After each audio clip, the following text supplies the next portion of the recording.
Françoise de Gaulle. Ouais. Bon, alors évidemment, on vient d'en parler avec Éric Hayet, la France est impactée par les décisions de Trump. Oui, elle est impactée, mais oui et non, parce que Éric Hayet l'a très bien dit, il y a eu un mot magique hier soir dans la conférence de presse de Donald Trump, c'est négociation. Et c'est ce qui explique d'ailleurs ce matin que les bourses asiatiques remontent un peu et que le Dow Jones hier soir ne s'est pas effondré en clôture de Wall Street. Tout ça reste très fragile. Éric Hayet l'a dit, il y a deux adversaires pour Donald Trump.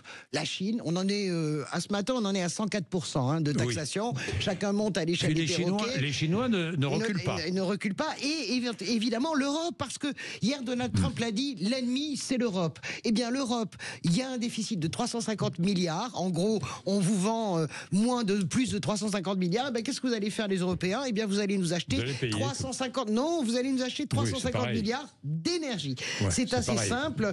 La question c'est comment on négocie avec un dérégulateur en chef qui casse tous les codes du commerce mondial depuis quelques jours. Est-ce qu'on agit frontalement comme la Chine qui surtaxe la surtaxe, ou sortons-nous, nous, l'arme nucléaire? Hier soir, les Européens en parlent. L'interdiction pour les entreprises américaines de concourir sur les marchés publics européens. Ça, c'est l'arme nucléaire. Ou bien, est-ce qu'on taxe les GAFAM? Pouvons-nous trouver un accord, notamment sur les produits industriels? C'est ce que viennent de faire cette nuit les Japonais. Pourquoi? Parce qu'ils tentent de vendre leurs voitures, notamment leur Toyota. La Toyota qui est au Japon, ce que Volkswagen est en Allemagne. Bien, mais tout cela va impacter la France. Oui, alors il y a plusieurs... politiquement aussi. Alors il y a plusieurs thèses sur la façon d'impacter. Il y a celle d'Éric Hayet. Il y a certaines personnes qui nous parlent d'une inflation de 4,5%. Parce que même si on n'est pas concerné par les produits industriels, on a quand même l'immense agroalimentaire. Vous savez, c'est le deuxième pôle industriel de France. 500 000 emplois non délocalisables. Eh bien, l'agroalimentaire, c'est quoi? C'est bien sûr les vins, le cognac. On parle de 4,5%, d'une récession. Et François Bayrou, et on en vient à la politique, avertit qu'on peut perdre 0,5 de PIB.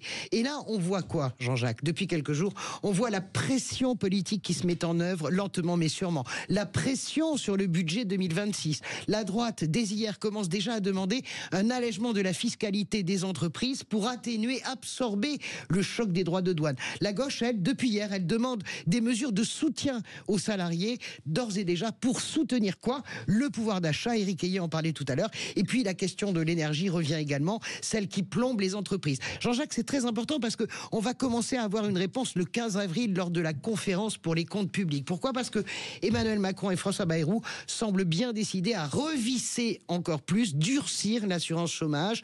Une information qui est sortie dans l'opinion jeudi et qui est passée totalement inaperçue. Eh bien, est-ce qu'on peut visser l'assurance chômage dans un tel climat d'incertitude? Est-ce nécessaire? Eh bien, nous ne le savons pas. En gros, la folie des régulatrices de Trump, elle arrange François Bayrou. François Bayrou, il pense qu'il va sauver son fauteuil de Matignon à travers cette crise. D'ailleurs, il prévient, et Emmanuel Macron aussi en off, attention à la stabilité politique. Dans un tel moment, vous ne pouvez pas faire une seule chose, appuyer sur le bouton censure. Et pourtant, dans le même temps, il y a une crise politique.